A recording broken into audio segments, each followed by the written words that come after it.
Hello viewers, আসসালামু আলাইকুম। আশা করি সবাই ভালো আছেন, সুস্থ আছেন। বরাবরের মতো এই চ্যানেলে আরেকটি গুরুত্বপূর্ণ ভিডিও নিয়ে আপনাদের সামনে হাজির হয়েছি। যারা এরকম নিত্য নতুন ভিডিও পেতে চান তারা অবশ্যই চ্যানেলটি সাবস্ক্রাইব করবেন। সাবস্ক্রাইব করে পাশে থাকবেন বাটনে ক্লিক করে অল সিলেক্ট করে দেবেন, যাতে পরবর্তী ভিডিও আপলোড দেওয়ার সঙ্গে সঙ্গে আপনারা দেখতে পারেন। তো চলুন কথা না বলে ভিডিও শুরু করা যাক। বেতন বৈষম্য নিরসন ও নবম পে স্কেল দাবিতে কর্মসূচি ঘোষণা। এটি আপডেট নিউজ 3 মে 2024 প্রকাশিত হয়েছে। সরকারি কর্মচারীদের জন্য ঘোষিত ৫% বিশেষ ভাতার আদেশ পূর্ণ বিবেচনা, নবম পে স্কেল ও রেশনিং পদ্ধতি চালুসহ ৭ দফা দাবি জানিয়েছে বাংলাদেশ সরকারি কর্মচারী দাবি আদায় ঐক্য পরিষদ। দাবি আদায়ে মানববন্ধন, প্রধানমন্ত্রীর কাছে স্মারকলিপি প্রদানসহ নানা কর্মসূচি ঘোষণা করেছে সংগঠনটি। শুক্রবার ঢাকা রিপোর্টার্স ইউনিটের ডিআরইউ নসরুল হামিদ মিলনায়তনে আয়োজিত এক সংবাদ সম্মেলনে এ ঘোষণা দেওয়া হয়।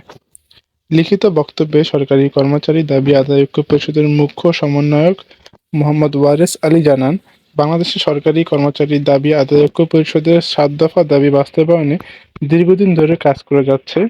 এ সংগঠনের ব্যানারে 2019 সাল থেকে সংবাদ সম্মেলন, স্মারকলিপি প্রদান, মানববন্ধন, বিভাগীয় সমাবেশ সহ বিভিন্ন কর্মসূচি পালন করা হয়েছে।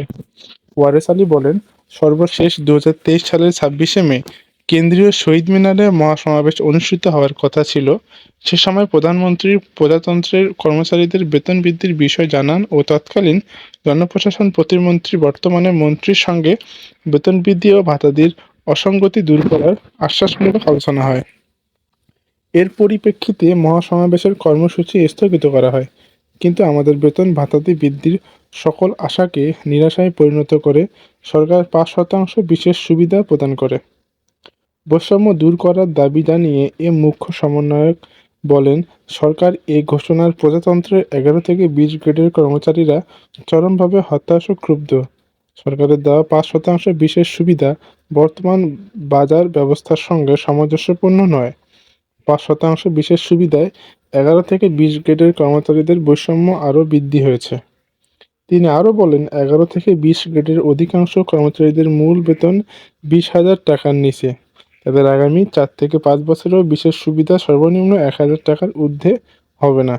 অথচ ১ থেকে ৯ গ্রেডের কর্মচারীদের এই সুবিধা চক্রবৃদ্ধি হারে বাড়তে থাকবে। আমরা এ ধরনের বিশেষ সুবিধা চাইনি।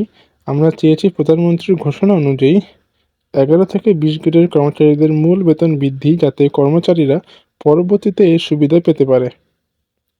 ওয়ারেস আলী আরও জানান, যেখানে গার্মেন্টস শ্রমিক কর্মচারীদের বেতন 2023 সালে ৮,০০০ থেকে ১২,৫০০ করা হয়েছে, সেখানে সরকারি কর্মচারীদের সর্বনিম্ন বেতন ৮,২৫০ টাকা।